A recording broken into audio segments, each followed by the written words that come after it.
Welcome, Night Owls, to the Book Club After Dark podcast, an inviting moonlit podcast. I'm your host, Danny. And I'm Michelle. We break down fantasy, romantasy, and thriller novels. All things enchanting, intriguing, suspenseful, and maybe a little spicy. Each episode features intimate discussions on captivating stories, character breakdowns, fan theories, and more. And this is your content warning. This podcast contains mature themes and discussions that may not be suitable for all audiences. Episodes include explicit language and descriptions of mature romance, as well as depiction of violence and other intense subject matter. This podcast is rated R for mature audiences. Listener discretion is advised. And going forward from here, there are going to be lots of spoilers tonight for our thriller episode, which I'm super pumped for. We are covering The Only One Left by Riley Sager. So we're very excited to do this. But of course, to go through the whole thing, there are going to be tons and tons of spoilers. This is your spoiler warning. Let's get cozy because the best stories are told after dark. So tonight's drink of the episode is a fun one. The ingredients are kind of a play on like where we are and what's going on and character related, but it's also going to be titled The Hope's End. It features bourbon whiskey, elderflower liqueur, and grapefruit bitters. You're going to garnish it with an orange peel. And naturally, we had two characters, Carter and Kit, who drink whiskey in the book. The drink itself is actually an elderflower old-fashioned.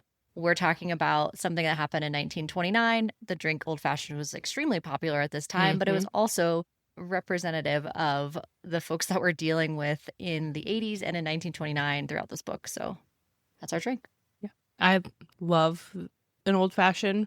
Obviously, can't have one right now, but I love a good old fashioned, and just it's iconic of the 1920s when you picture like the Roaring 20s, and we're in this book getting into the end of the Roaring 20s, actually, when we do our flashbacks. Peak. Oh, yes. Yeah. It's very iconic of this time.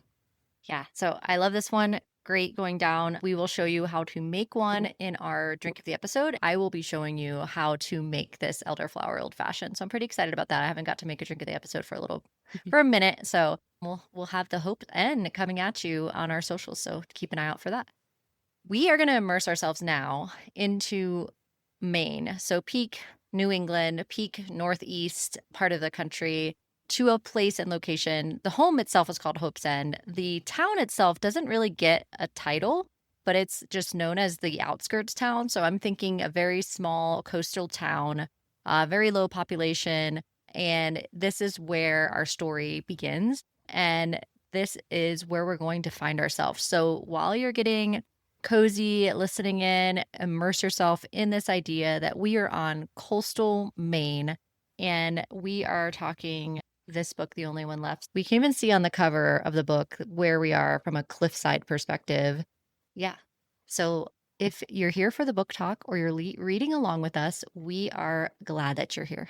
All right, let's get into the setting. So like Danny said, we have two different settings going on here, but primarily the same location in a way. So we have a Maine coastal town. You get a really big hint that the cliffside is more of upper class, whereas like in the town is more like working class. There's a clear class divide in a lot of the conversations and speaking about money. So the actual location of the mansion that the majority of the story takes place is called Hope's End. And it's literally on a cliffside in coastal Maine. And Winston Hope, for building it like this, is such an asshole because erosion. But anyways, so literally not for him as an elitist. That's not going to happen. Of course, course he built it in not. 1929, so he's like, nothing can happen to me. No, that's not going to happen. And that's here.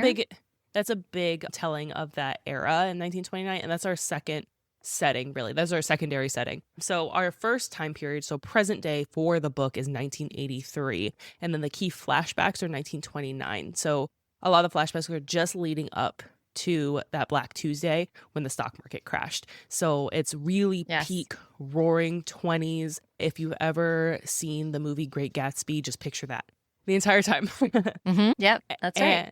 So when we're in 1983, we are looking at the mansion in a different lens. In 1983, we have this mansion, and when you're looking at it, it looks like it was once a great place. It was grand. There's marble. However, it's crumbling now. It's on this cliffside, and this is where the infamous Hope family murders take place in 1929. So you're introduced to this idea that this is like a haunted mansion, essentially.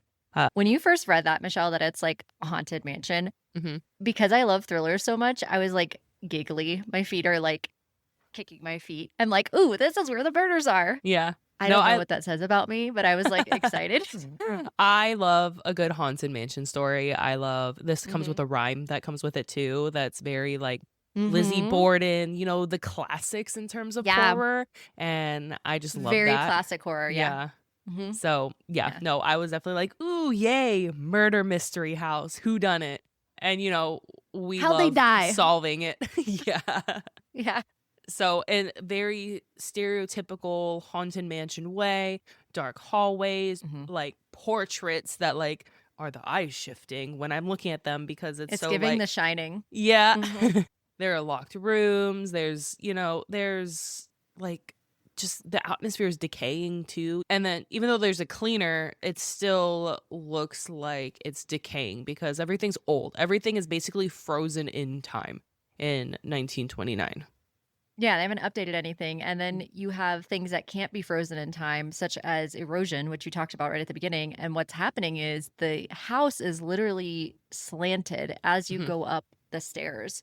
And the way that I thought about how this would be visually incredible to see on film, because that's where Mhm. my mind always goes with thrillers, because sometimes you read a thriller and you're like, you wouldn't do this very well in film. Like, Mhm. it wouldn't look good. In certain thrillers that you read, they are perfect on page, but then if they tried to do it as a book or a book to film, they might not be super successful because of different elements of the story. Right. This book would be a fantastic film. Right, It I would be agree. incredibly visually. I loved the slant of the floors, how descriptive that was, where the shadows are as we're going through this. Like, the way I could like hear, Alfred Hitchcock-esque music as if that would be present. Mhm. It was also just something that I was like, damn, this would be really cool if Netflix picked this up, because I think they do a really good job with that, because they Mhm. did. There's a couple other horror series that they've done a really phenomenal job with. And I was like, this would make a great short series, like Mhm. couple episodes, like broken out Yeah. versus a full film. I think it would be more exciting if they did the full details and broke it into like 5, 6 episodes. I don't know. What are your thoughts? No, I agree on that because the way Riley Sager writes this book is the chapters end in cliffhangers. So doing Mm-hmm. episodes would add to that thriller anticipation element here. And in terms of, I feel like really phenomenal thriller books incorporate the setting as part of the horror. And he does that here. There's the question Absolutely. of when is going to happen, like the suspense of is the house gonna fall at any moment in time. So it's Mm-hmm. not just like the Yeah. murders, which is a big focus, but it's also the setting and the surroundings and then all the little details that go into Yes. it. So yeah, The no, I agree. paintings. I mean, Yes. ugh, so many little details and nuances that you don't realize are things until they're things. Then we have our flashback setting, which is in 1929. And here, this is the height of the Hope family's wealth and social prominence. And it's kind of slightly on a downturn, which you're figuring out throughout the book. But the mansion is vibrant, full of life. This is before the infamous murders. There's staff. It's supposed to be like peak time for them. But events from this era are revealed through Lenora's typed account. So this is where we're getting the flashback element. So Lenora, who is one of our main protagonists here, which is kind of like an antagonist, but not really. So like there's that fun little switch. Mm-hmm. There's a protagonist, but she's an We don't antagonist. know. Yeah, the Yeah. entire time. Are you good or are you bad? Did you murder your family or Mm-hmm. did you not? And it Mm-hmm. adds like the mystery and haunting and the horror to it. But it's really neat that even in 1929, you still get the elements of horror in the setting because even though on the outside it looks like a great place to live, and that's what Winston Hope was the father was supposed or trying to show with all of his like flashy wealth because he's new money, which is in the 1920s.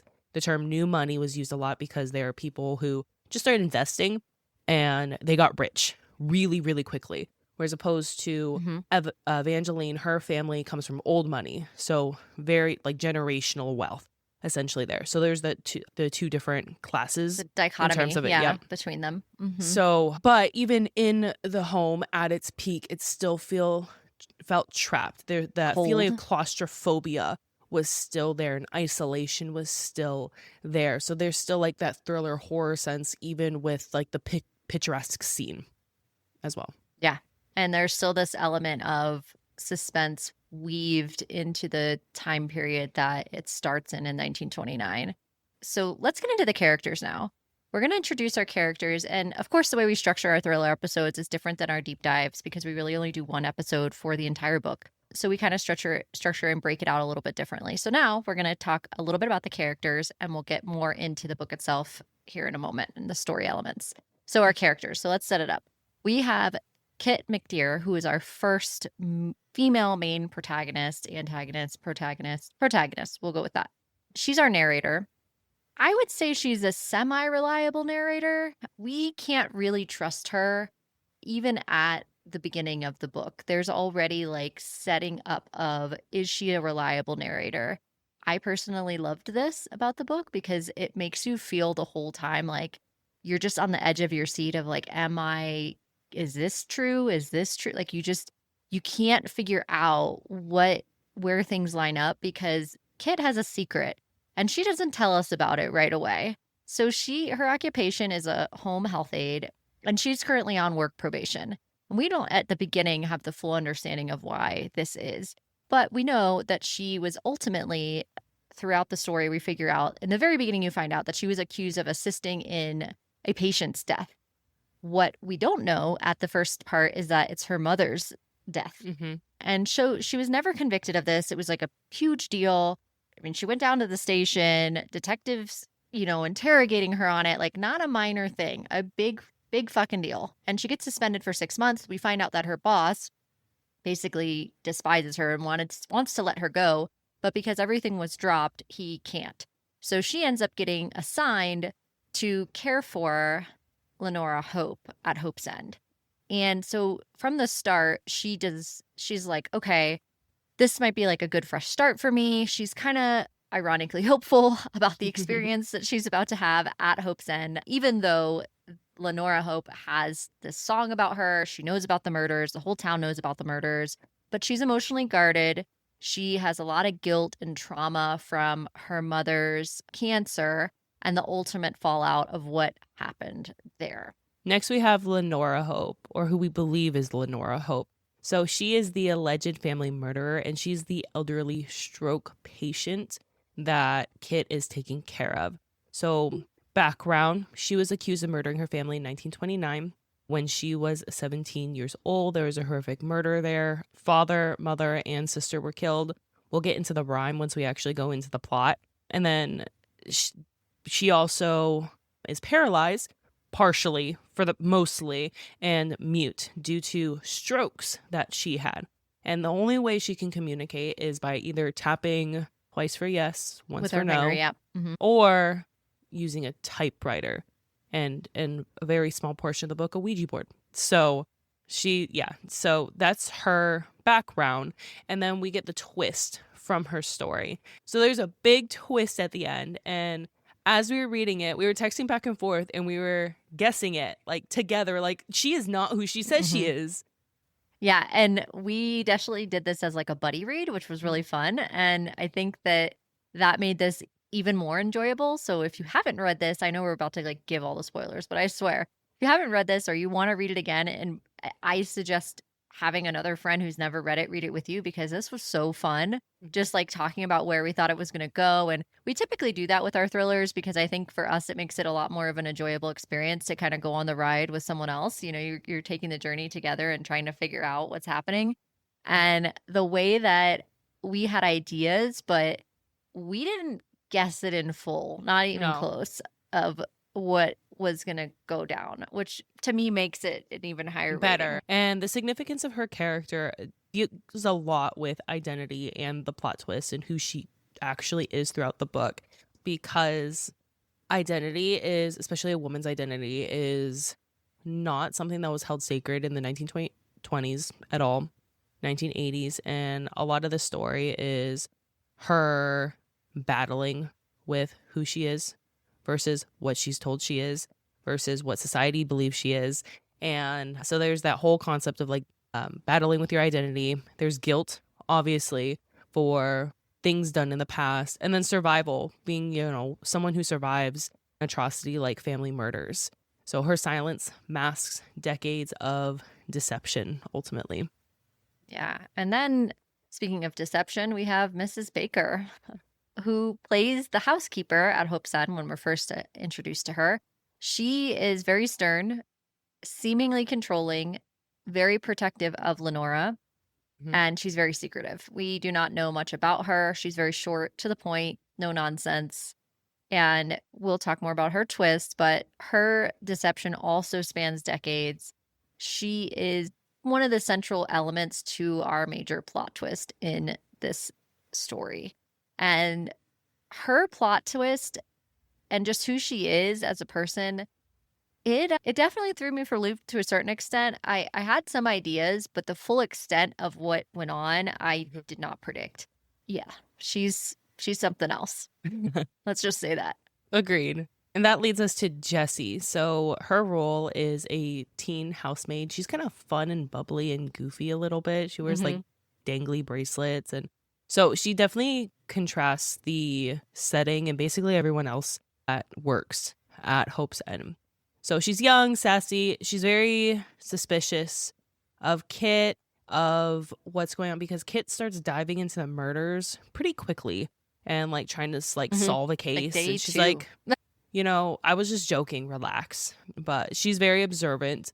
She also has a twist, which we'll save for the end as well. So there are a lot of characters in here that have different twists, which I do like. There's not just The one major way plot twist. There's like one No. twist and then another and then another and then it's like the end and then there's another. I'm like, oh my god, Yeah. it doesn't Yeah. end. And yeah, and the way I messaged you, Michelle, and I was like, where does Jessie fit into this? Because she was Uh-huh. such a random character. And I was just like, sometimes when a thriller is not written super, super well like this was, there isn't a tie out. Like there's always like a funny character or like a character that like is quirky in sorts of ways or whatever. And kind of Jessie was that character here.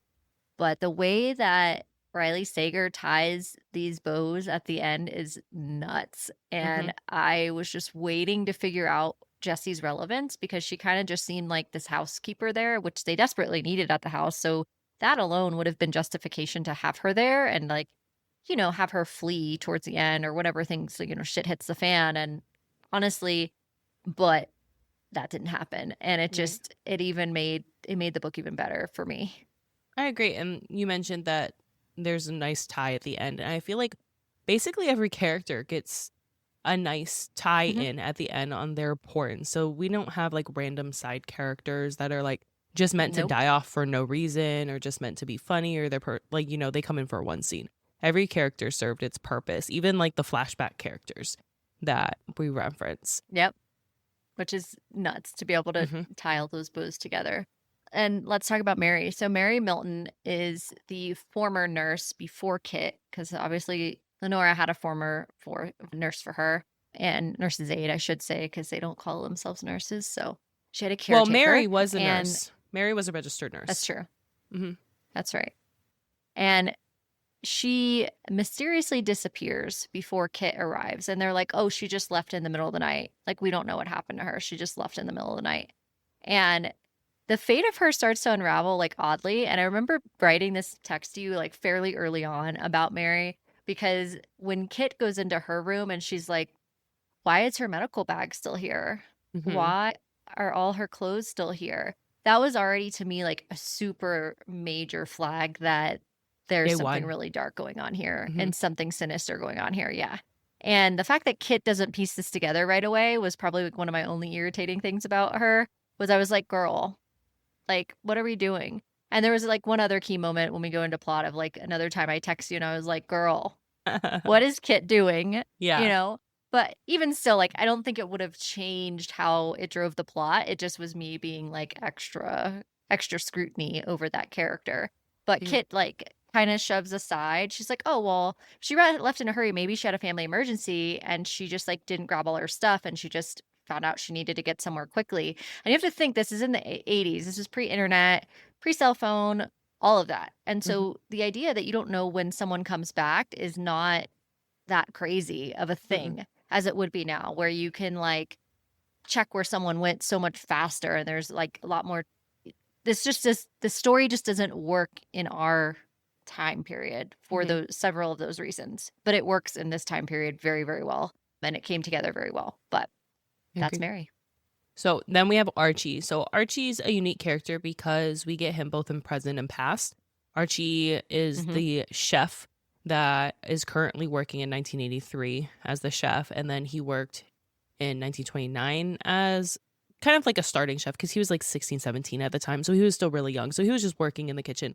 But he is a best friend to Lenora when they were kids. They grew up together, and then he continued to stay. So he is very loyal to Lenora, our main character, and has shown like support for her throughout the age, even to the point where her sister's like, there's like a love connection between you two, and Lenora just like kind of laughs at her like, no, that's like, my platonic best friend.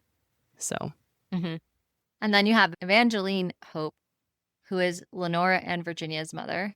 And she is beautiful. She's from Old Money. She marries Winston Hope, but we find out that she was forced into this marriage because she was pregnant and had an out of wedlock pregnancy. So we know from the 20s, especially the earlier 20s too, and just that in that time frame in general, not being a virgin and being pregnant out of wedlock, mhm. especially in high society, no, Nope. not okay, not acceptable. She was not able to marry who she wanted to, who was actually the hired help. That was not gonna fly. That was never gonna work out. So ends up getting an offer from Winston and it's done. Like she has to marry him. So she never actually loves her husband. And ultimately, she gets prescribed by her doctor something to cope with stress. And she basically gets addicted to painkillers and uses this to cope and ends up wasting away most of her time in her room, which is a wild thing to think about and absolutely a tragic story for Evangeline Hope.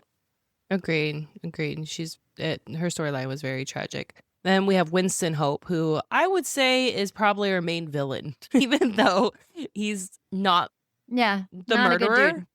But he's the main villain. He's not the murderer. So No. no. Hmm. So he's one of the ones that died, and he's Lenora and Virginia's father. He comes from New Money, and he was cold, cruel. He only cared about material objects. He basically built this house on the cliff, like you pointed out, to show off that he has money because he didn't come from money. Seeing his wife in the state that she is, he essentially decided, well, I'm just going to sleep with the help instead of doing something better. And he has his own business, which he doesn't do well with. And it comes to the point where Lenora's mother, Evangeline, mentions, like, you are not touching our daughter's money. And Evangeline's parents did not trust him at all because he was so quick to, like, jump on a deal.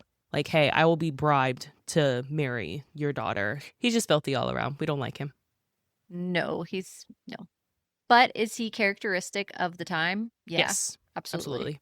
I think he fits 1929. I think he fits New Money. I think he's very stereotypically almost the classic, you know, male POS. He's just generally not a good person. Mhm. So we have Ricardo Mayhew, who is our next character. He is the groundskeeper in the 1929 flashbacks, who we keep hearing about and trying to figure out what his relevance is.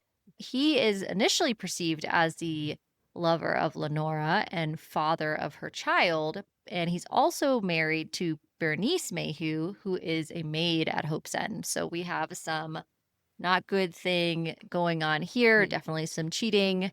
And he has a twist too where he ties in to the story. The way his storyline fits is so uniquely Wild. written because the way Lenora can communicate is through typing, and how Kit asks her questions and the answer she get is solely based on like what she types.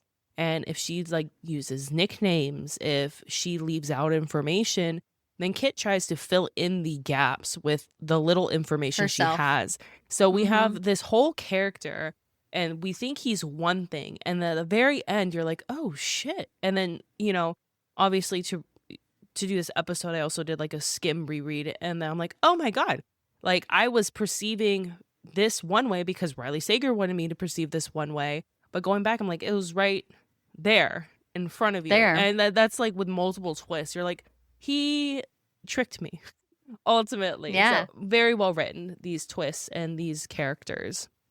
And that leads us to Carter, who is our current 1983 groundskeeper. And he was a former bartender who came to work at Hope's End to discover if he's the long-lost grandson of Lenora Hope. So he ties in because he knew the groundskeeper before him, and the former groundskeeper before him kind of gave him a story of that would make him think that maybe I am the grandson of Lenora Hope. So he kind of came there searching for answers. Then we have Patrick McDear, who is Kit's father, and he is very distant from the jump, and we think it's related to the death of his wife and the death of Kit's mother ultimately, and that there's a disassociation because of what happened there. His plot twist was fucking nuts, and I was did not see that wild. at Nope. all. I was not ready for that. It was a first for me where I was completely blindsided. Yeah. In a thriller. I was not ready for his twist at all. I agree, because he wasn't very present in the novel at all, except for like kind of like a nagging voice in the back of Kit's mind, or Yeah. a reassuring voice ultimately, but he wasn't very present. So I agree, his plot twist came out of like left field for sure. And then we have Mr. Gerlin, which we've talked about a little bit. He is Kit's boss, also cold, distant man. The men in this book are not portrayed very well, except Archie. No, for Archie, yeah. Yeah. So he runs the company Also that of the Kit works times. for. Very true. So he runs the company that Kit works for, and he is upset with Kit for tarnishing the agency's name. So he's essentially making her pay for it based on her actions, or her perceived actions. Yeah. And that's why he's sending her to Hope's End. Mhm. Then we have Detective Vick, who's the town's only police detective. He is very skeptical of everything Kit says because he believes Kit murdered her own mom.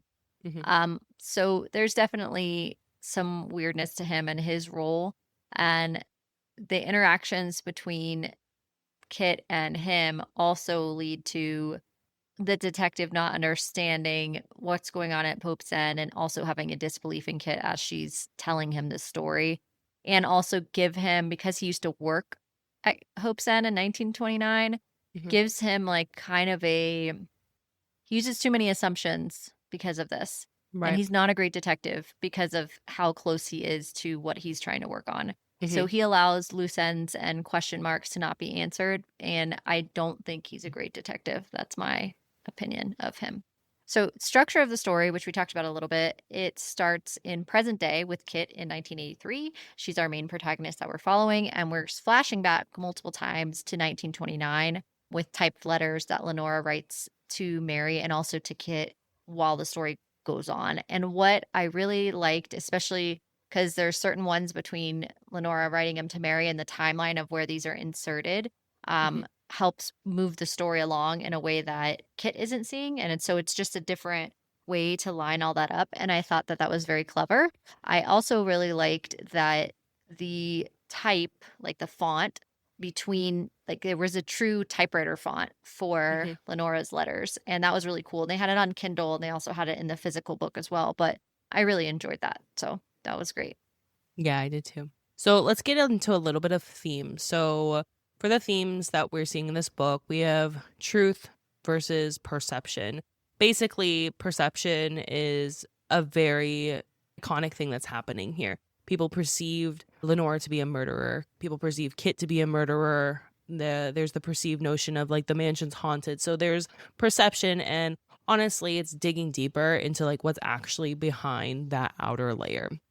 And then there's a lot of legends becoming, or stories becoming legends, and how rumors really just obscure reality here. And I love that little detail and those little aspects, because we have literally a murder that happened in 1929, and still, almost 60 years later, there's like a nursery rhyme that talks about it, that the kids in the local town chant like whenever they see the house or just to themselves on the playground. It's really cool what he does with the identity of, or the idea of legends.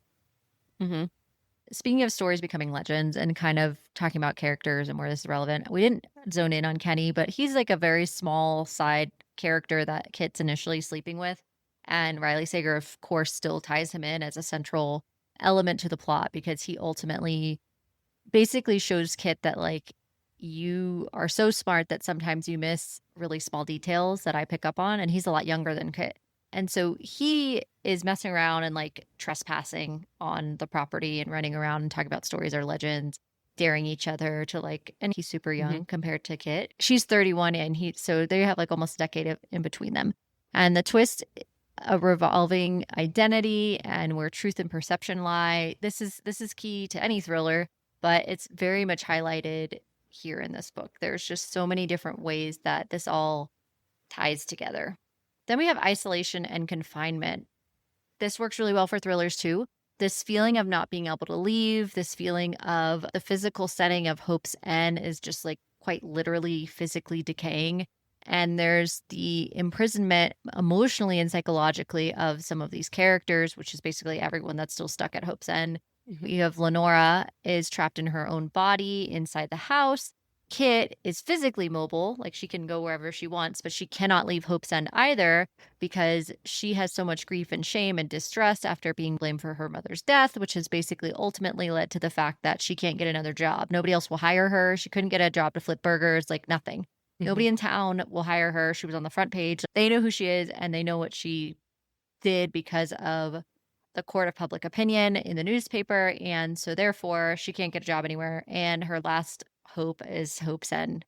And she has to stay there to ride out what's happening. Otherwise she has no job. And she's also broke and she doesn't want to go back and live with her dad because he's literally hasn't spoken to her since her mother passed.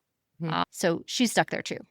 Right. And then the house itself, which we talked about a little bit, is gothic, haunting. It's claustrophobic. The floors are slanted. It's dark. It's cold. And it also symbolizes the secrets that are hidden within it.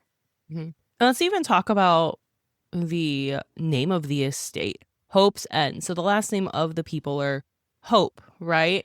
And it's literally the end of the street. So, it's right. End of street Hope, but really you get the idea like there is no hope here, like no hope at all. So even just the title is isolating of the place, which Winston, you fucking moron. Like what? Who named their place that? Obviously Riley Sager did it to fully create this really just horrific place. But like me thinking, I'm like, that actually checks out. He's that much of an arrogant ass that he would name something Hope's End. Like, it's ironic. Not for you. Way to go. Yeah. Well, all right. He didn't live past 1929, so it didn't work out for him. No, it did not. Then we get into identity and self-deception. So the identity switch or twist with our main characters is major exploration on how people kind of reinvent themselves for protection, manipulation, how people use identity for their own gains. Both Kit and Lenora, they essentially redefine who they are because they have to, based on the perception of the public. So they have to have this idea of, I don't have to be who everyone says I am. I'm not a murderer and I can live my life how I want to. And then also it goes into how far someone will go to bury themselves or reclaim parts of themselves or, change who they are. Literally, we can go to the brink of like to change ourselves. Yeah. And we also have guilt and redemption as big elements here. Kit, of course, carries this guilt of her mother's basically seemingly assisted death and is looking for a second chance redemption for herself. Lenora herself is haunted, and even the house themselves, everyone who works and lives in it are like defined by the storyline and this guilt surrounding what's kind of going on with the past actions and what the house stands for in terms of surviving this tragedy. And the characters try to kind of redeem themselves to a certain point, but Sager still doesn't fully tie the bow on redemption being truly possible, which I also enjoyed. There's gray in this story, and I really enjoyed that piece as well. Right. And then legacy and family secrets. Obviously, the Hope family has secrets, and they're haunting them. Now let's jump into the plot. So the way the plot is structured is in different sections. So we're going to start with introduction to the conflict. So basically, the first third of the book, you're getting introduced to a lot of different characters, a lot of different tension. So very first part, we are introduced to Kit and tension with Mr. Gerlin, her employer. Kit was placed on suspicion due to an incident Kit had with her previous patient. So immediately we know there was a death, but we don't know it's her mom yet. We just know there was a death. She was the patient was in the care of her, and it was essentially negligence. Something didn't go well. Right. And she admits it, like, at first, like, this is very clear what I did. She's very outright that she accidentally left a bottle, which she wasn't technically outright because she didn't accidentally leave the bottle, but we'll get into that later. No. So Mr. Gerlin, has punishment, assigns Kit to Hope's End to be the caretaker of Lenora Hope. So she's hesitant because she has this local legend in this town where Lenora, like, murdered her whole family. And the legend goes, at 17, Lenora Hope hung her sister with a rope, stabbed her father with a knife, took her mother's happy life. It wasn't me, Lenora said, but she's the only one not dead. I thought it's so interesting because, so there are some key details here that are correct, right? The sister was hung, the father was stabbed, and the mother died. Yes. But Lenora wasn't the one responsible for either of those three. And that's what you kind of find out throughout the story, that the legend isn't true. It's true. But there are aspects of it, like, that were true. And I feel like that's a big role here. Well, she's the only one not dead is not true, but the rest of it is true. Yeah, because she said it wasn't me. It wasn't her. Shaggy. No. So that was the legend. And that's like, Kit ultimately plays this legend multiple times in the back of her mind as she's taking care of Lenora. Yeah, because she's grown up with it. So it's... Anytime she sees her, she's grown up believing this. She's lived in this small town. Yeah. So it's permanently in her brain. It's also permanently in our brains as readers, but it's also her crutch. It's also something that limits her from seeing truth because she already has an assumption about what's going on in this house. So that allows her to not have a clearer picture than someone who wouldn't have grown up in the town and just goes there to become a caretaker. There's a difference that makes that key for her and why she has trouble kind of piecing things together. And I think her assumptions only impede her ability to do that. And I like how Riley Sager identifies that assumptions are ultimately in the way of seeking truth because it doesn't allow you to have this clear picture that you should have because your assumptions blind you to the reality of what's happening. And they can ultimately get in the way of discovering the truth. I enjoyed that piece of this book.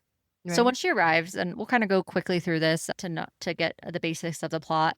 She first gets there and she sees that the Hope mansion has literally, started to fall apart. And she gets kind of the tour. She meets Mrs. Baker. She's given the parameters of her assignment, and that Lenora, Miss Hope, she's a caregiver of her, and she needs round the clock care, right? Because she's paralyzed. She can only move her hand. She can't speak. She only can move her left hand. So she drops her belongings off at the room and she feels this constant tension with how is she going to approach this. She's like, I feel scared. I don't know why I feel scared. She feels cold in the house. There's a bunch of different things that she's trying to figure out. And she starts getting introduced to the fact that Lenora can communicate a little bit more than she's let on, especially when it's just her and Lenora. And she figures out that she likes to type on this typewriter. And so she starts pointing to the typewriter and realizes that she can communicate more.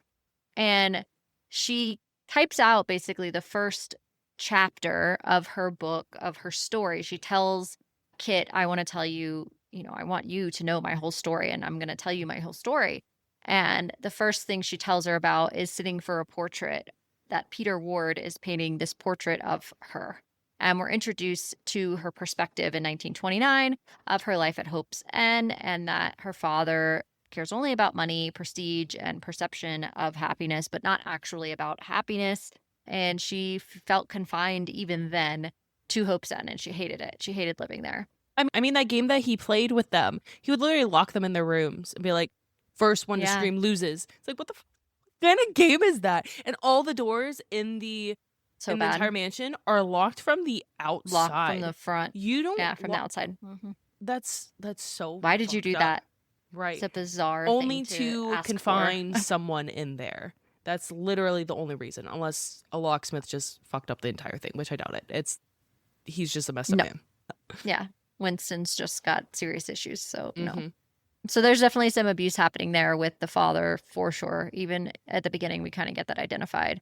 And then present day, Kit discovers the love of typing, of storytelling. She's a very good storyteller, very good writer, and this becomes their way that they communicate. They have a nightly routine where they communicate this way. So they have the tapping that she does, but also through typing. And people believe that Lenora killed her mother. So she's like, look, I know you're going to care for me. You have nothing to be afraid of with me. Let me tell you my story. We have this moment where it's Lenora's birthday dinner. This is one of the flashbacks that are included. Her father's flirting with a new maid, and he has a wandering eye for sure. Her mother stays in the room. She's addicted to laudanum, which I think that's how you pronounce that, but that's how I'm pronouncing it. It's basically an opiate. Yeah. And it's an old school painkiller that's highly addictive. They no longer use this for this reason. And she's addicted to painkillers, and all she does is basically self-medicate. So her mother stays a lot of time in her room, and she gives her a globe of the Eiffel Tower from A Happier Time. And it's like, you need to go see the world. Don't get stuck here like me. Go see the world. And her mother's like very supportive of her, like getting out and going to Europe and going and doing other things. Winches. Now we bounce back to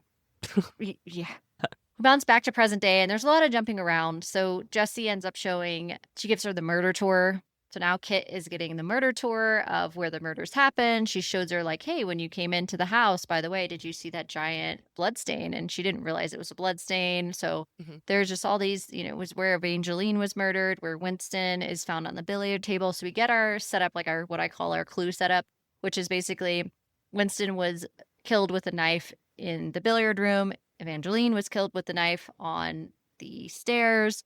And Virginia was found hanging from a chandelier in the ballroom with the rope.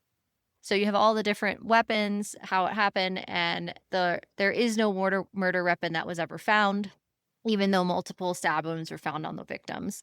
And then we try to get into more with Mary's disappearance, and it's believed she had a family emergency, and then Kit starts to think like, this is all too weird. Maybe she got spooked because she started digging into the story and she just like dipped in the middle of the night. Like what else would she leave for if it wasn't an emergency, or she was like terrified in the middle of the night? And meanwhile, all this is going on in the evenings, and this is only like nights 1 through 3. I mean, there's not that many nights here that this happens. This is night one. This looking, is still night one. Well, she's looking out of the door, and she's like, there's a shadow. Like, how is someone walking? Like, what the fuck? Like, I thought she couldn't walk. And so, like, there's just these really weird things going on in Lenora's room. She can't figure it out. She throws the door open and there's nothing. Lenora's passed out. Kit returns to her room and she gets a call button from Lenora, and that Lenora had a nightmare. And she starts saying she wants to tell her the truth of the murder still to 1929. Her nightmare was likely tied to this flashback she shows her, which is Lenora catching her father having an affair with a worker. But I also think Lenora, and we know this later, is very, very calculated in the information that she gives to Kit. And it's all deliberate to try to set up the information of how she's going to tell this story. And it impacts ultimately Lenora's perception of love. And her father ends up finding her crying in the ballroom. And remember, she's a teenager at this time. She's 17. And tells her to keep a secret, not to upset her mother. Or it would kill her mother. To keep a secret. Yeah. Yeah. That it would kill her mother to find this out. Yeah. The gaslighting. I cannot. So after this point, basically all the introductions are done at this point. So we have the tension rising. So the house adds tension to Kit's feelings of hope's end. The home is on a tilt, which makes it disorienting to walk and sleep. Kit mentions multiple times she'll start on one side of the bed and like kind of finds herself shimmied to another side because the house is literally on a tilt. The nightmares of her mother's final words constantly haunt her dreams. It was just one more. I promise I'll only take one. So like all that's just haunting her all the time. She also hears footsteps in Lenora's room, but when she goes to investigate, there isn't anyone there. So this is where we're kind of introduced first to either the skepticism of there's an actual haunting here, or maybe Lenora isn't being honest, or someone is sneaking around. So there's a lot of like sketchy things going on here. So there's a lot of going through routine in the book just because she is a caretaker. You know, Lenora has a set routine that she's been doing for the past almost 60 years.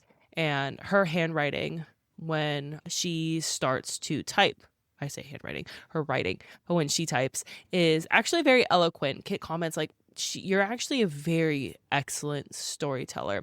And Millie, Kit's like, wait, she's actually telling her confession here. Or so she thinks. So, and then due to the nature of the house, Kit finds solace outside in the terrace, because if you're constantly on a tilt, like that's so disorienting to your head. So she goes to get fresh air, and she realizes like when you go outside, literally there's this railing that's not very high. Like it's not like up to your like torso or your chest. It's very, very low. So easy to fall over. And she sees down, and then, you know, you'd just fall to your death basically at the end of the clip. And as she's like looking over and looking around, a voice like kind of spooks her, you know, calling out to her, "This is Carter." And she almost falls down to the falls over the railing, but catches herself. And this is where we're introduced to Carter, our current groundskeeper. And he takes Kit back to the house, which is a small cottage on property. He's the only person that doesn't live in the main house. So Kit learns Carter's background, and he gives his own perspective of the murders. And this is where we're introduced to Ricardo Mayhew. So this is who, you know, kind of the thought that Riley Sager is trying to lead us down, that Ricardo Mayhew is one of the murderers here. And he was the previous groundskeeper. He was married. He was flirtatious. And on the night of the murder, all servants were given the night off, which is common every other Tuesday. They would just have a night off. They didn't have to be around, you know, go do whatever. And his wife went off and went to a movie, but Ricardo stayed behind, and he ended up disappearing that night, never returning. So obviously suspicious events. And Kit immediately after this, she like wakes up Lenora, is like, you need to tell me about Ricardo Mayhew. And this is where we get our first flashback of Ricky, who, that's what Lenora calls him, Ricky, not Ricardo. That's very important. I missed that in the first read because I was like, oh, that's a sweet nickname. Yeah. No. I mean, yes, but no, not wrong guy. Ricky meets Lenora in a very similar fashion that Carter meets Kit. So Lenora was out on the terrace getting fresh air after catching her father with a servant because, you know, that's life-shattering. And she was sitting on the railing, which she was like kind of contemplating, like jump, no jump, you know, kind of teetering on the edge. And Ricky appeared and warned her to be careful. And she spoke about like how awful her life is. And he's just like, you're some rich kid. Like, your life isn't that bad. But she's like, no, my life is horrible. I would literally kill to leave the mansion. And he's like, hi, I'm Ricky. We're introduced with his perception of the rich in the family is very skewed. And definitely his perception of her is very, like, I didn't get good, like, mushy, lovey-dovey feelings from him based on how he introduced himself at this point in time.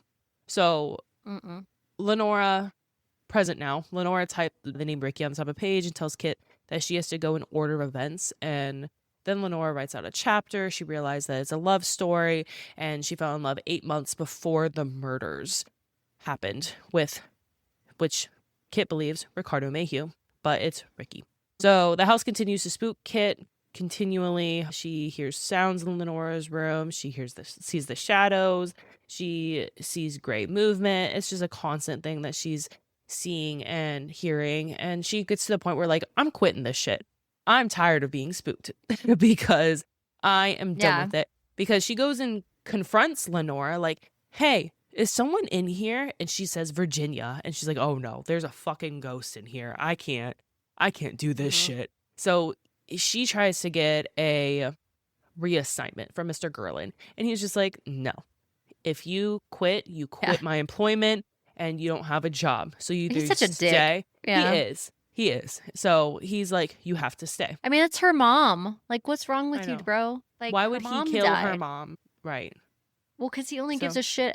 Well, not, but like he only gives a shit about his business name. He doesn't care about her, and it's of so course not. evident. It's like, what is wrong with you? Absolutely. It's So, ridiculous. and he emphasizes that there are no other jobs for you. And obviously she's frustrated Yeah, at this and just wants to go and cry, which I don't blame her because she's literally in a haunted house with murderers.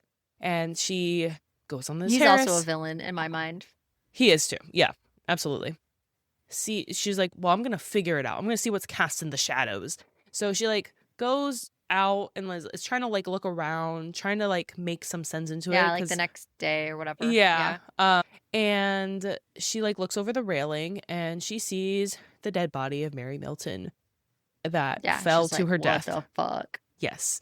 Yeah. So, yes, panic attack here. And this is Hmm. where Detective Vick comes in again. So, he comes to question Kit about finding the body and her employment at Hope's End. And he believes Mary committed suicide based on a note found in her pocket. He doesn't tell what the note says, he No. just thinks it's a suicide Mm-mm. note. And he is like asking Kit questions about how she feels about her job. And Kit's like, it's fine. He's like, yeah, well, you just lied to me because you just told your You just employer called your that you want boss to, and asked yeah, to be you want to leave. removed. Yeah. Right. So then it goes into the Kit's unreliable to She just keeps him, backing which, herself. mhm, Yeah. She keeps backing herself in her corner right. because he's also the investigator that investigated her about what happened with her mom. Right. So he's And so biased. he didn't believe her then. Oh yeah, he's absolutely Mhm, biased against Kit from the start. Yep. mhm. And he throws that in her face a lot of times, which gets her really frustrated. And she's like, well, if you don't believe me, then Lenora can tell you about the murders. And Lenora's, Yeah. if you walk into the room and see her, she's literally in a wheelchair and she can't move except her left hand. So Kid tells the detective Lenora can use the typewriter to speak. And Lenora's like, she just like flopped her hand there. Like she couldn't do anything. Yeah. And obviously this Yeah. frustrates She the acts Vic. unresponsive. Hmm. Uh-huh. This The fuck. frustrates Vic. And then this He also gets even more frustrates. pissed at. Hmm. Hmm. Because he's like, you're wasting my time. And then Kit's frustrated, like, what the fuck was that? But Lenora's like, I literally have to keep this a secret from everyone, which she's right. She's keeping this a secret for a long time. Another flashback of the love story between Lenora and Ricky. And it's literally the love story goes from the span of 2 weeks. Literally, night 4, she's given it to him. There Oh goes yeah. my flower. They're hooking up. Night 4. Yeah. And Hmm. Ricky, we understand Ricky comes from a poor family. Obviously, he's a groundskeeper, but she loves him enough. And her sister, like, notices that, oh, you're in love with someone. It's probably Archie. And she's like, no, I'm going to continue to keep the secret. And then she ends this Well, flashback she with a quote. laughed, like Hmm. audibly laughs when her sister says, "Oh, you're in love with Archie." Well, And the way because I she knows. missed that the first time, Right. I was like, "Oh, it's because it's her best friend. That's why she laughed." No, No, that's not why she no, laughed. no. I would say Lenora isn't Archie's flavor that Yeah, he there you partakes go. in. So the end of Mhm. this flashback ends in this quote. It says, as long as hope ends still stands, my sister will remain. And I thought this is such foreshadowing to the Oh yeah. ending. I actually loved this quote and how it ends that way. Hmm. That introduces really the love story and then kind of the spiraling of events that happens next in the flashback. Right. So the staff at Hope's End is mourning now the death of Mary because now they know this, and Jesse's like really upset by this because she feels partly responsible because she's like she felt off that day, and she's like just mourning in her room looking at pictures, and Kit is now even further determined to find out what happened to Mary, like why this happened, and she knows that Mary knew all these secrets. Kit asks Lenora about Mary. We already know that she gets confirmation that she knew everything, and she can't find any space where her writings were hidden. She's like, where is it? And then she realizes there's like an empty space on the carpet. Must have been where Mary's suitcase had to been, and that's where the story that she wrote had to have been. So the suitcase is what's missing. So she pieces this part together and she calls Detective Vick and she's like, look, Mary was pushed, and he's just like not buying it. And he's like, look, I had a suicide note from her that says, I'm sorry, I'm not the person you thought I was. And that's all it says. So we don't get any other context about the note. It's just like confirmation in his mind that it was a suicide. Mm-hmm. Vick then emphasizes that he also knew Lenora and he worked at Hope's End in 1929.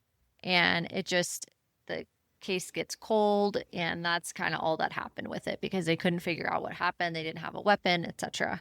And now she's like firmly believes that somebody in the house is the murderer and wants to keep the secrets. And that's why this is happening. So Carter walks up to behind Kit and heard this whole conversation and invites her back to the cottage. And she's like, very like, what the fuck? I was just No. talking to a detective. Now you want to invite me back to your cottage? And no. And then Carter shows Kit a photograph, though, that he found. And it was a photograph of Lenora, and she's pregnant, like super pregnant. Very pregnant. And the date was in September 1929, which is a month before these murders happen. Mm-hmm. So we find out in a flashback that Lenora finds out she was pregnant. She's waiting to tell Ricky, and when she does, he's happy. And so for 5 months of this, Lenora is super happy. Then in September, on a Tuesday, the servants are gone. Ricky sleeps in Lenora's room. They sleep together. They speak about finances, which Ricky gets upset. And he's like, don't worry, we'll figure this out. He's very prideful because he doesn't have money. Yeah, and then right. if a man can't provide, it's like the stereotypical, like, if a man can't provide for his family, what is he doing type thing, which is obviously like, you know, iconic of that or clear of that age, but not valid. Right. Yep. So then this is Carter telling this story, right? Carter's grandfather was left on the steps of a church on Christmas morning in 1929. So he's thinking, do the math. This could be me. I could be related. I could be the grandson of Lenora by this math. And Mary was helping me to investigate this. She took blood from me and she went to go, and from Lenora, and went to go get it tested. And then she died. Like, he never saw her again. Carter believes Mary was murdered because he's related to Lenora and somebody wants to keep a secret to protect the family somehow. This is the first time that we get a landslide effect of what's happening to this house. As this story's starting to crack open of what's happening here, we get the first fissure, quite literally, of the house where it's starting to crumble and the cliffside is starting to fall. Kit then confronts Lenora about her pregnancy, and then she just says that the baby's gone. No other details. That she doesn't know anything about the baby. The baby's gone. And which is true. Lenora at that point no longer wants to speak. Correct. This is Right. true. And it's really sad what happens. And yeah, Archie comes in to speak to Lenora, and then Kit puts on headphones for her and they talk about the past. He states he was close to Lenora, but wasn't close to Virginia, asks about the babies, and he says he doesn't know anything about the fact that she was pregnant. Mm-hmm. And he's also like, stop asking. All about it. lies. Like, there's no reason. Yeah. Right. And the headphones are really important too because she's listening to audiobooks that Jesse reads to her. And so I thought that was like kind of fun, like little insert of Jesse, because we don't see a lot of Jesse. She's a side character. So she would just, because she can't read books, she would just read the books on cassette, and then she would put the headphones on into her Walkman. Yeah. So then we get the flashback to Lenora speaking about the baby with Archie. And you find out through this flashback, you find out Archie just lied. Archie was friends with her and knew about the baby 100%.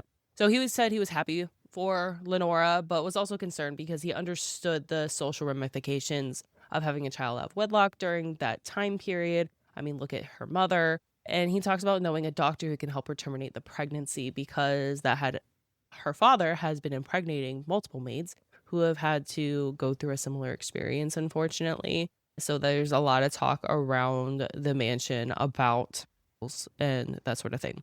So Lenora is hopeful about her life with Ricky, though. And this is where we get the picture. Archie takes a picture. He saved up for like this camera and takes a picture of her and tells her, if he or anyone ever hurts you or makes you unhappy, I won't hesitate to kill them.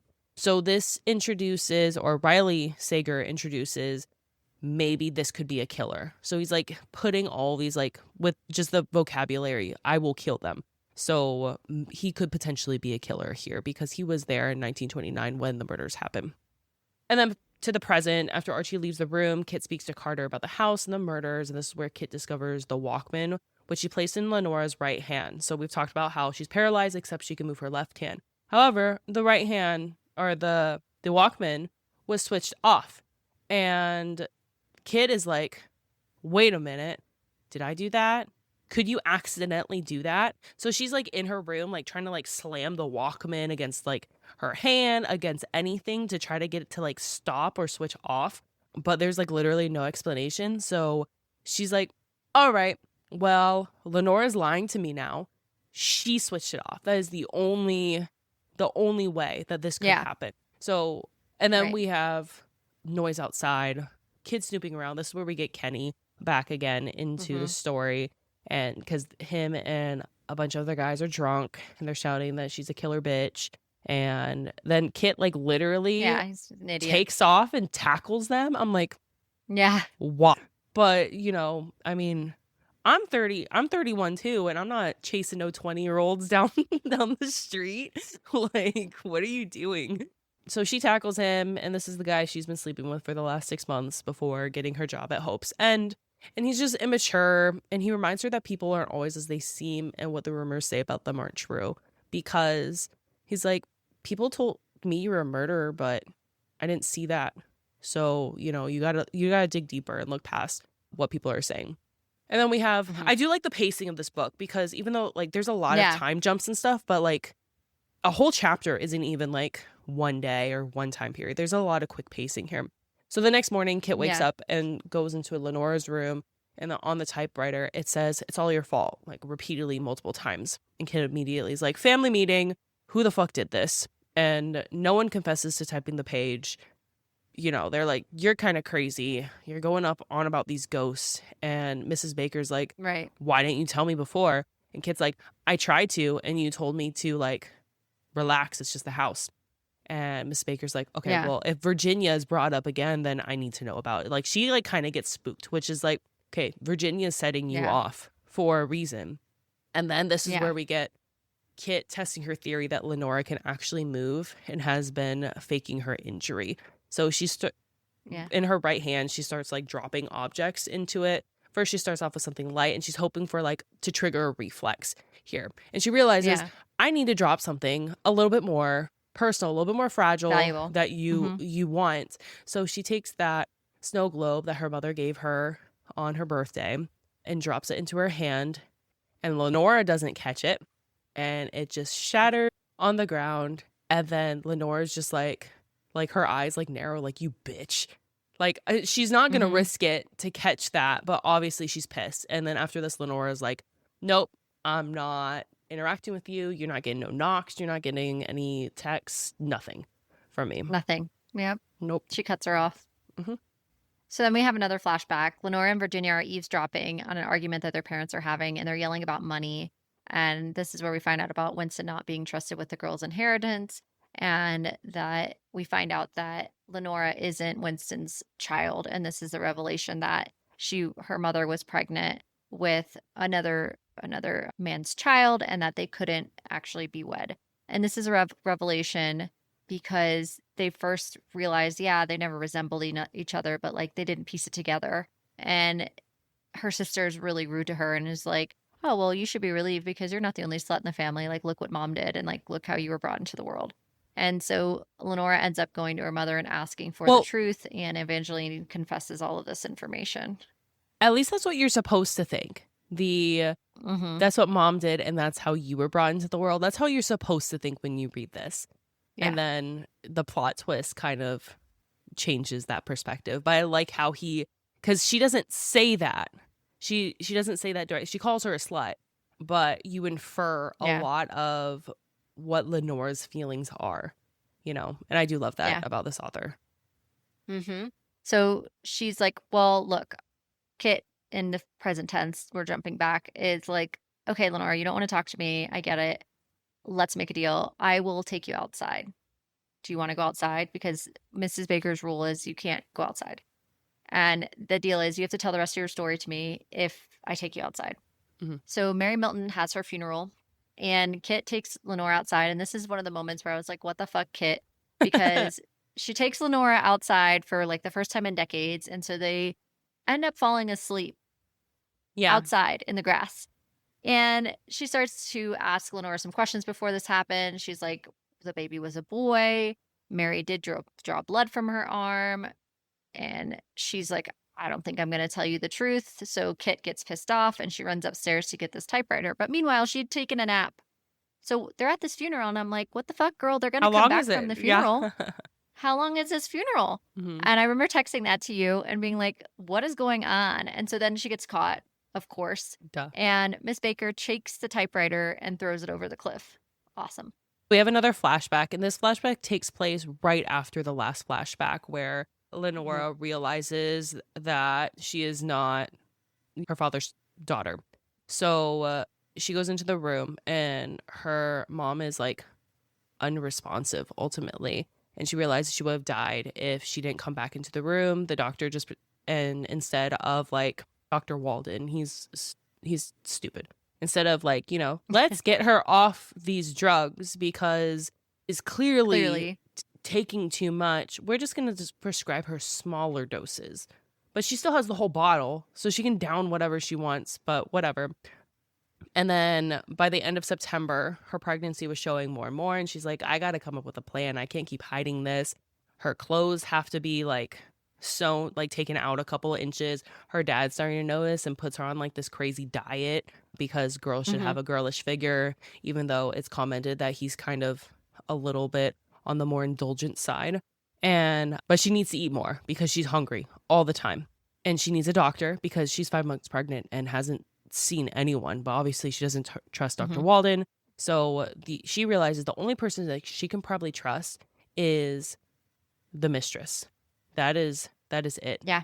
I can trust the mistress. She has a secret on her. So she sets up like this plan to like try to catch the mistress, and then she thinking it's like some random maid, and she realizes it's Miss Baker. Miss Baker is the mistress. The etiquette teacher. Yeah, the etiquette teacher is sleeping with her father. Like the irony in that. Great. Yeah. And then Kit, so now we go into the present again. Kit confronts Miss Baker in the dining room because she burned all the pages Lenora wrote. And Miss Baker's like, they're mine to burn. Like, that's not your story. I'm protecting Lenora. So you're going to have to be okay with this. And she also confirms that she knew Kit was accused of killing her mother. She found that out, and she realized that her and Lenora would probably be a good fit because of that character flaw, I guess, that you can see in both of them. And she's also saying that Lenora is manipulative, and that's probably why Mary committed suicide. Lenora made her feel wanted, and then she like disregarded her. And all of this conversation is basically to build Miss Baker into a murderer, ultimately in Kit's mind, because Miss Baker, if something happens to Lenora, she gets everything. She gets the whole estate. So Kit in her mind is like, well, she clearly killed Mary, and I'm sitting here with a murderer. And exactly. Then we get another flashback after that. And there's a flashback to Miss Baker is being paid to have sex with Mr. Winston. And Lenora now wants her help. And she says, all right, well, if you don't help me, I'm going to tell Bernice Mayhew, which is the gardener's wife, who's going to tell everyone. And your reputation is basically done. You won't be able to get a job anywhere. And so she's like, fuck. Okay, I agree. At this point now, we jump back to present day with Kit, and she runs up to Miss Baker's room and is like, figures out she waits until she has an opportunity. And then she runs up to Miss Baker's room and snoops around. And she's trying to find evidence. And then she realizes that there's $1,000 going to a resident bill, basically, at Ocean View Retirement Home. And she's like, why the fuck who is alive that the house is paying to have in a retirement home? And Miss Baker comes into the room at this point. And so Kit hides in this armoire, and this is where the white wine is featured because you know that Miss Baker's just been drinking. She's kind of a lush. And she's drinking her wine, and then the house begins to shake.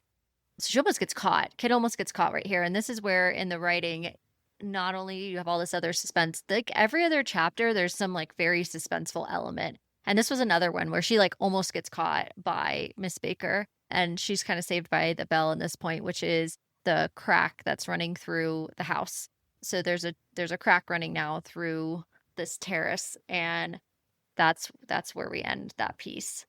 Kit suddenly gets this idea because now we don't have the typewriter to use this Ouija board that Jesse brought out whenever they did the murder tour, which was a very brief part of the story. And she starts to ask Lenora about Bernice Mayhew. And she's like, that was a nasty woman. And she knows about that night. And that's why there's money that's being sent to her every month. And then we have another flashback to Lenora. It's now October. She is now laying around in bed to avoid showing her pregnancy. She's pretending she's like depressed or kind of like her mother in a way, just so she doesn't have to move because she doesn't look pregnant. Blankets are pulled up over her. And she wants to see Ricky because she hasn't seen him. And she convinces Miss Baker to tell him to meet her.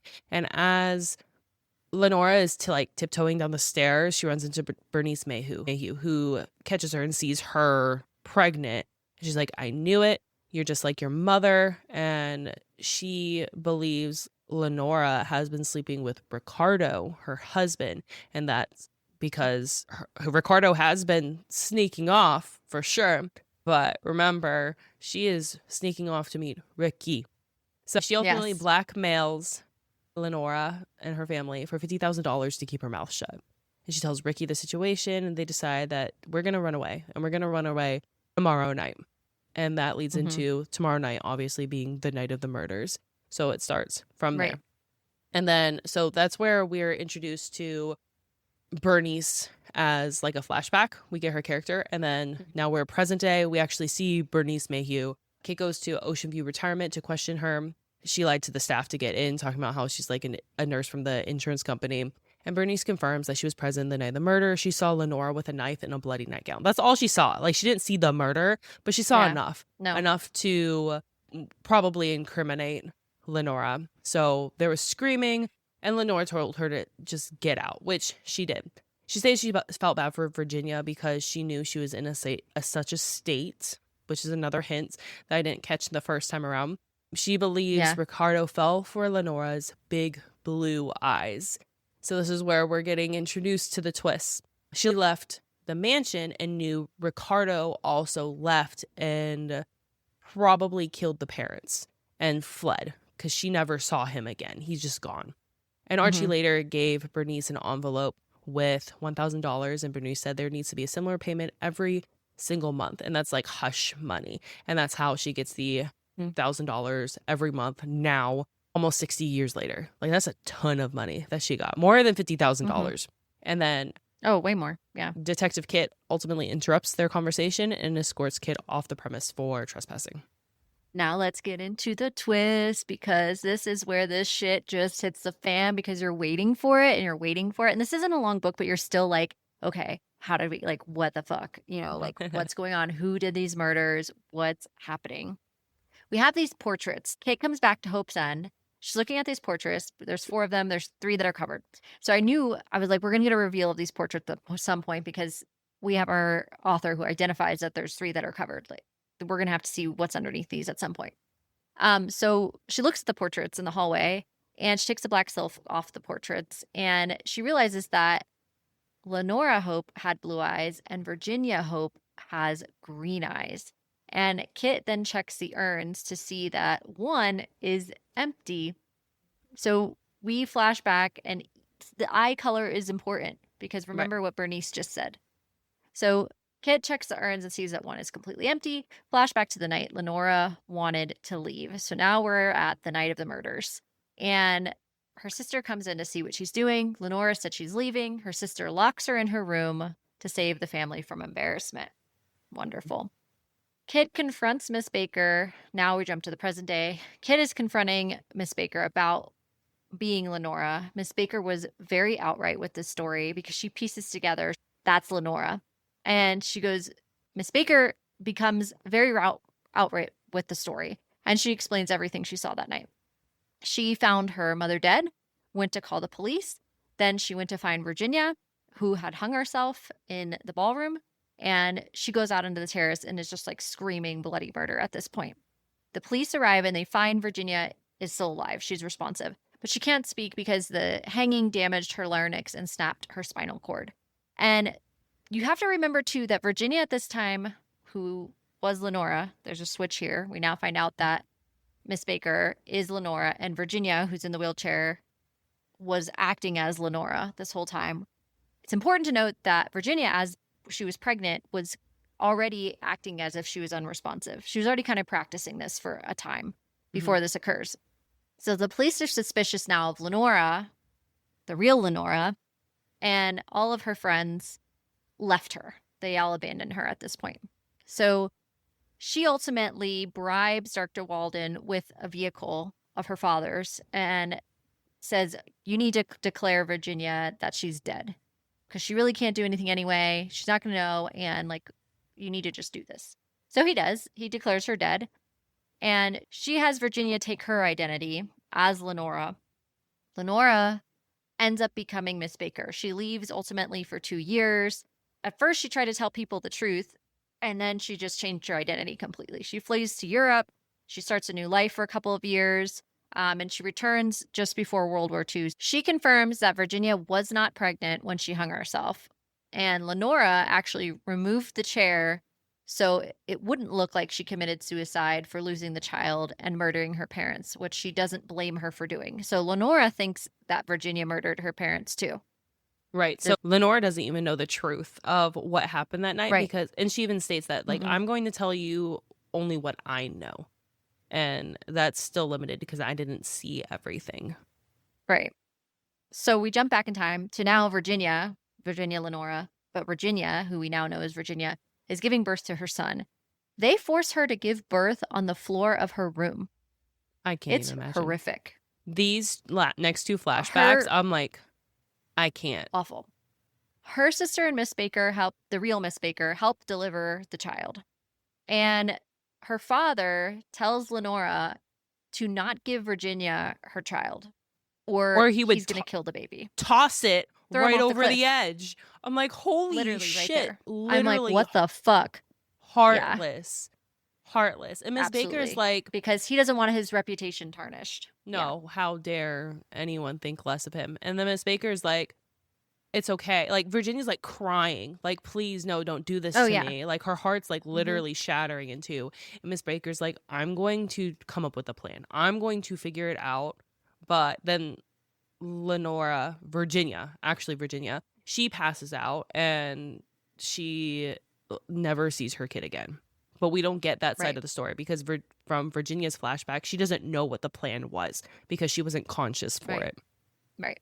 So Lenora tells Kit Miss Baker's plan, and she starts packing her things to leave with the baby, and she planned on returning with the baby, but after everything that happened, because she finds out ultimately, of course, because in all the papers with the murders, she ends up keeping the baby, and she flees to Canada and raises him as her own. Kit is originally outraged by this decision, but then Lenora is like, no, this was ultimately what was best for him. She's in a wheelchair. She can't move. Yeah, she can't move at all. Right. So that wouldn't have been a life for the kid, which is fair. The kid, yeah. Virginia, I feel like from what Virginia she knows, right? If Virginia would have known, for what Lenora knows, I can move. It's fine, but no, we're not doing that. Archie then because Archie walks up behind them as they're having this conversation, and he confirms that he was actually the one having the affair with Ricardo Mayhew, not Virginia. This is why he was present during the murders, and he also believes Virginia committed the murders as well. So no one actually saw the murders happen besides Virginia, and now we know that Ricky is not Ricardo. Those are two different people. So two different people. Virginia and Ricky are the ones. And then we have a flashback to the murders.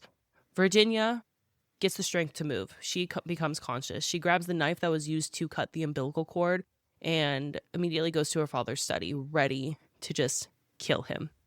And then that flashback is broken up to present day. Kit's in shock. She calls her dad. The way this drags out was so fucking good to read. Oh, it was good. I loved this. Because then you're like, oh, she's going to fucking kill her dad. Like, she's got the knife. She just had to had this horrific childbirth. Like, she's a teenager trying to go do, like, it's just like so much. You're just like, okay, we're finally going to know what happens here. Right. And then you don't. You do not. Well, Kit calls her dad and said she wanted to come home. And she like gets her shit, and not even gets her shit. She leaves her shit, and she's going out and going to drive home, and Carter stops her and he gets in the car. And as they're driving to town, they're like talking about what Kit just learned. And Kit ends up like starting to believe that Carter's the one that killed Mary for knowing the results of the blood analysis, because she pieces together that Mary made it back knowing what the blood test was. So she's like, you killed her because you found out you weren't related to the grandmother. And now you're not getting this big inheritance. Yeah. So she kicks him out and drove to her house. And as soon as she gets to her house, her dad's not there. The way this scene, I was like, why is her dad not there? What happened? And instead, she finds the suitcase with the blood samples and with the entire typed story that Virginia typed to Mary that whole time. And then she realizes that her father, Patrick, is actually Ricky. That plot twist, I was like, I'm sorry. What? Yeah. That's how, what? Her dad. Her own Kit's dad is Ricky. What? I wasn't ready. I wasn't either. That was like, that caught me to the side. And then we get a flashback to the murder again. Ricky, her lover, and Kit's dad, now we know in this story, was speaking to Winston. So Winston's like, I will pay you to leave and keep the baby. And because Ricky never had money, he's like, okay, and goes along with it. And Virginia's like, no, you're lying. No, I'm not going to do that. And she goes to like lunge at her father and at both of them, but mainly at her father. And her mother catches her wrist. And the way her mother's described is like she has never been more clear in her entire life. The clarity she has on her face. And Evangeline takes the knife from her daughter and kills Winston. Yeah, because she's overhearing all this. So Evangeline hears, because she didn't know, right? No, Evangeline, of course not. Well, she knew part of it, but she didn't know like the full what happened. And then Evangeline wasn't present when the baby was born or anything like that. So she doesn't have the full story. So she overhears it all and walks in right at this critical moment and takes the knife from her daughter. And Ricky takes Virginia out of the room to her room. And Evangeline comes up to the stairs with a stab wound. And she starts heckling Ricky about not being a man and is like, finish the job, finish the job. And the way that this was deliberate by Evangeline, what were your thoughts on that? Because Evangeline obviously has hated Winston, like her entire marriage. Yeah. And of course, love that she took that burden off of Virginia, because she knew Virginia was going to kill him. And she wanted to kill him too. But she's like, I'm not going to, my daughter has already experienced enough. And I have been so broken based on, she was able to keep her baby, but she wasn't able to experience her true love. And she just takes that burden off of her. And it almost feels like in her broken heart, that was a complete act for her. And she's like, done. She's like, okay, I protected my daughter from this. But what about her heckling Ricky? Oh, yeah. She was intentionally like, she wanted him to die. She wanted to die. She's wanted to die for a long time. That's why she's been trying to, I also think she... OD. Yeah. But I think she also wanted to reveal to Virginia who Ricky was even more than he already had revealed, which is that he would take the money and kind of run. It went deeper than that, because all it took was Evangeline poking a little bit more at that and saying, come on, like, you're not a real man. Like, you can't actually, get up here and finish the job. Like, heckling him. And he does. He ends up stabbing her. And then Virginia's, like, so overwhelmed by this entire thing that she throws the knife into the ocean and goes and runs and grabs a rope. Because, of course, Ricky, like, pieces out at this point and goes to lay low and thinks whatever he thinks after the fact. And Virginia gets a rope and intends to hang herself. And at the end of it, Ricky thinks that she's dead too, and that everything is like, he's good, basically. And like, I don't blame her, honestly. I mean, she's 17 and she felt so alone in that house. She was so excited to have a baby because she's like, this baby loves me. I don't feel any love in this home.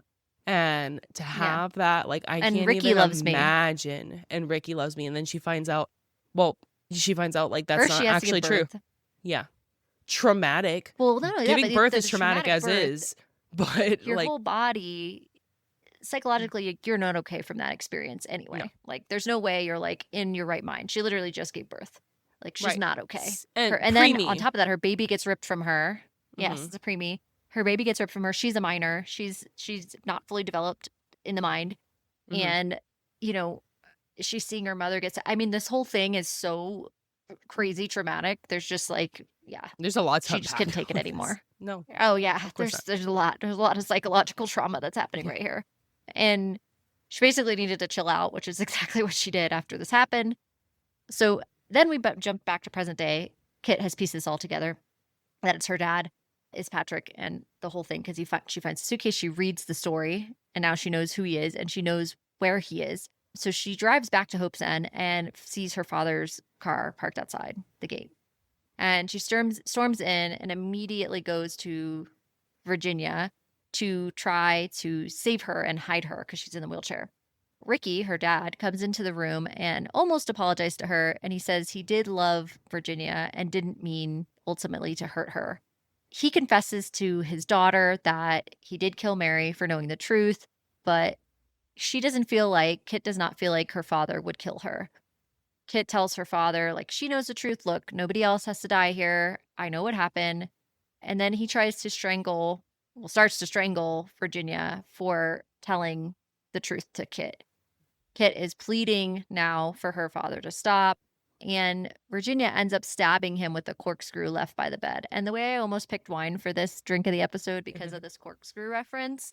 But I was like, well, another time. But anyway, he gets stabbed with a corkscrew in the stomach. And then he admits to helping her mother commit suicide. So this is a plot twist that I didn't see that at all, where this whole time Kit has been living thinking that because she left the bottle out, that she basically assisted her mother in committing suicide by leaving this bottle out and having negligence and assisting, giving her one more pill and thinking that the one more pill that she knew her mom was going to take was the thing that ended up killing her. And that's not what happened. Her father drugged the shit out of her mom and she OD'd because of her dad. That's they exactly agreed. What he says that, it's they because she agreed was to in pain and we agreed that this is what we would do and I helped her take all these pills. That one would be a hard way to go. Like ODing, your body like literally tries to reject that shit. You have to take so much. And I mean, it's heartbreaking seeing someone go through like that pain, but like making that choice and then letting your daughter live with that, knowing that she lived with that. He's like, I would have said the truth if you were convicted. It's like that only then when like jail's you waited on the line, for that. Like, what about her mental health? Come on. We don't care about that. The men in this book do not care about mental health besides Archie. Or anyone else but themselves. Yeah, very true. Now we have the setting really taking place here where the Foundation is starting to literally slide into the ocean now. Kit and her dad save Virginia, but Lenora stays in the house because she's like, I just want to die here. I'm like, done. Her father ends up joining her inside Hope's End, and they both sat on the grand staircase until the home falls into the ocean. And that was pretty poetic justice for sure, where the two of them, Lenora, who did this horrific thing to her sister, and the Kit's father, who now has his wife gone and admits that he's a murderer to his daughter, can't live with this. And they both just sit on the grand staircase of this murder house, and the whole house slides off the cliff into the sea. Yeah. It was a lot to take in. Yeah, it was a lot. And then we go into our resolution. So we skip a little bit in time. Kit becomes the primary caretaker of Virginia in her childhood home. So she now lives in her home. Virginia actually lives in like her old bedroom, where Kit lives in her parents' room. And Archie kind of helped them fix up the house so it's more accessible to Virginia because she still has the wheelchair. But Virginia is actually exposed to like modern technology and she's so happy seeing the world, like seeing the TV for the first time. Like imagine, and like hearing music and like different types of music and the new typewriter she has that's more electronic. Archie works as a chef close by and stops by every night to check in on them.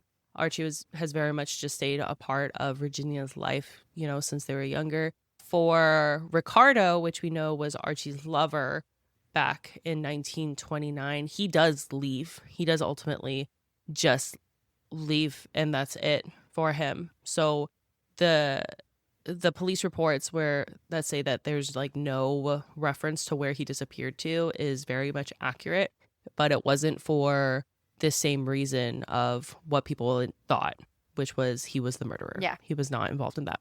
No. So that bow's all tied. Archie's storyline all tied up. Carter, he still works in town a little bit nearby. Kit keeps asking for his forgiveness, and he's like, fine, I forgive you. And it's not like true forgiveness. It's a stop leaving me alone, or stop like bothering me and just leave me alone type forgiveness. But she's like, that's fine. I kind of accused him of murder and ditched him in the middle of town. Yeah. So fair. And then we come to Kit just takes a shower and she returns, and Virginia is literally gone, and only a note is left behind. And it's a little poem, which is really, also poetic, right? So at the very end, it says, at 69, Virginia Hope wrote her nurse this little note. Thank you, dear, for saving me. Now it's time to let you be. I take my leave, walking tall, knowing that I fooled them all. So again, she's not last plot twist, actually. She could walk this whole time. It was just all a ruse. And then we get this letter from Virginia months later. It doesn't really talk about like the exact timeline of what happened from when she took that shower to now. So it turns out Virginia has been faking being paralyzed this whole time. She was waiting for the right moment to use it against Lenora for literally taking away her freedom. All Virginia ever wanted to do was leave Hope's End, and Lenora took that away from her by locking her in a room, took her baby, took her identity, locked her in a room. Everything. So she was plotting. Hell hath no fury than a woman's scorn. Honestly, like this is just that.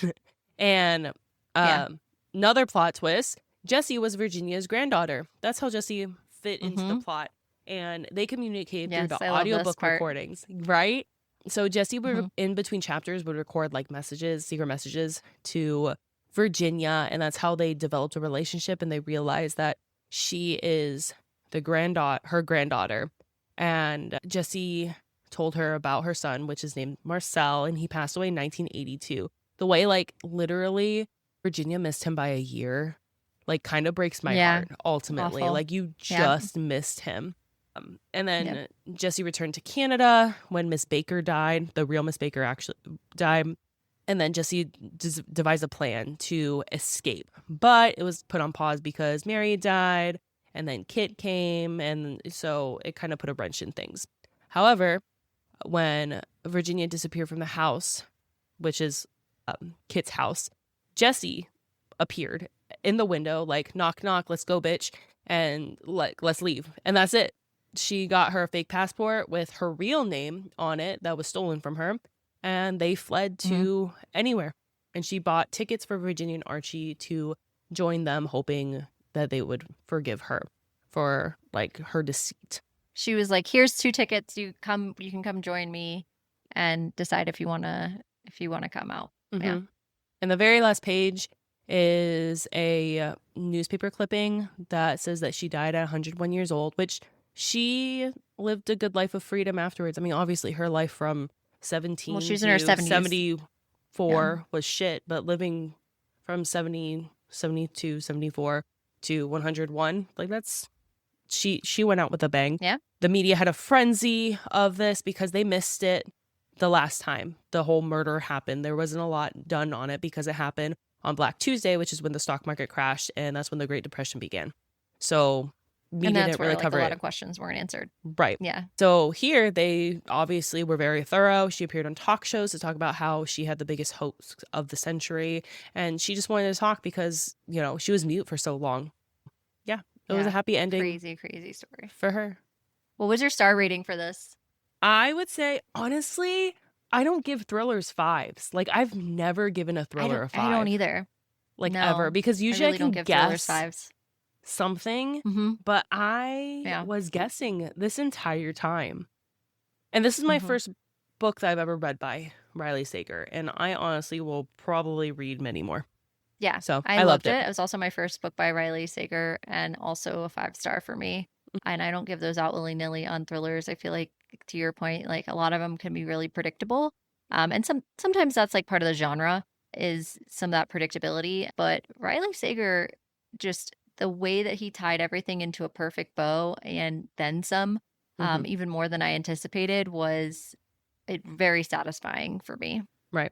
I agree. But now it's Well, time to get into our mystery Q&A. These questions have not been shared with us, either of us, prior to asking. So I have a question for you. If you had the ability to go stay somewhere that's like truly, truly haunted, like Hope's End, would you stay there? okay. So fun Mm. fact about me, I like am obsessed with like ghost adventures, like that like really Oh, I didn't know this. tacky Okay. travel show that's like with Zach Yeah. Bagans. Yeah, no, obsessed. I've watched every season multiple times. So, but what's really funny is I'm paranoid as shit. So like when I hear sounds in my house, I start freaking out. But I will watch Zach Bagans, and my husband's like, you know why you're paranoid, right? You watch this shit all the time and you listen to thriller stuff all the Hmm. time and your murder mysteries and all that stuff. Like that's besides the point.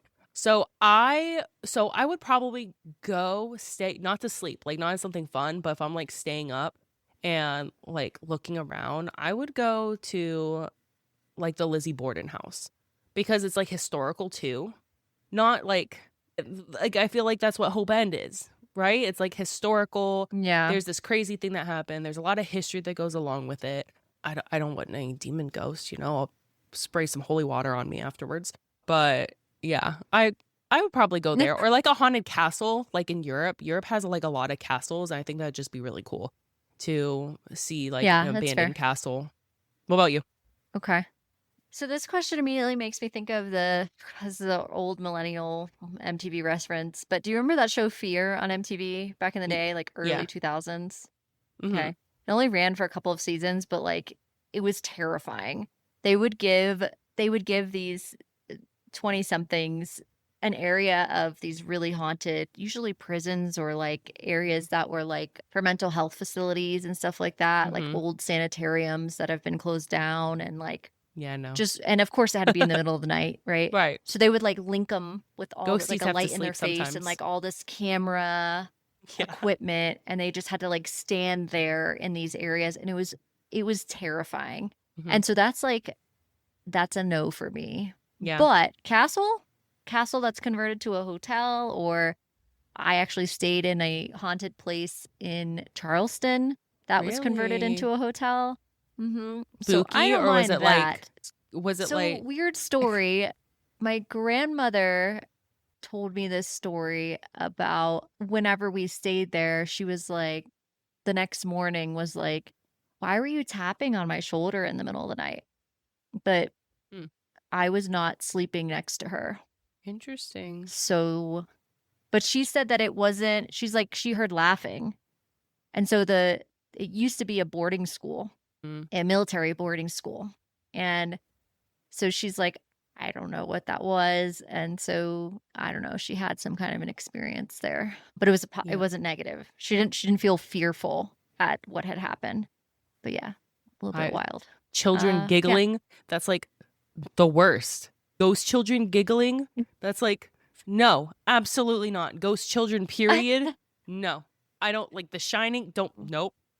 The twins in the hall. Nope. No, thank you. Well, you have to think like when kids got sick way, way back in the day, when, they may have passed away on site. I mean, this type of stuff Absolutely. could have occurred. Yeah, Hmm. absolutely. I think like with those places, if I'm staying somewhere, I want to like obviously I said the Lizzie Borden house and the horrific things happened there because like that's just an iconic place. But like if I was actually going to stay That's at a a no place for me. overnight and like be at a place Uh overnight and huh. like sleep there, I would need to know that no horrific deaths happen. Deaths fine. Deaths happen all the time. Yeah. Nothing horrific, you know. That would Yeah. be the Right. line. Okay. So Hmm. my question to you, I guess it's around the same thriller-esque theme. So Oh boy. we have Orlando. We have like a lot of like haunted house things, right? We have Halloween Horror Nights, Hallow No, Halloween Horror Scream. Nights. Yeah. And so best haunted house experience or worst? Best or worst? Because worst could be The like worst you're one the was most in a scared. mall. Okay. No, it was just like the It was production just quality awful. was very Okay. low and it was a waste of money. Okay. So And best. then best. So I used to not love Halloween Horror Nights. That was like not for me for a really long time. Really? And I also Okay. still don't particularly love them, but my husband's one of his favorite holidays and like he loves Halloween and he loves haunted stuff. So Okay. as a good spouse, I have started to overcome this fear and have joined him.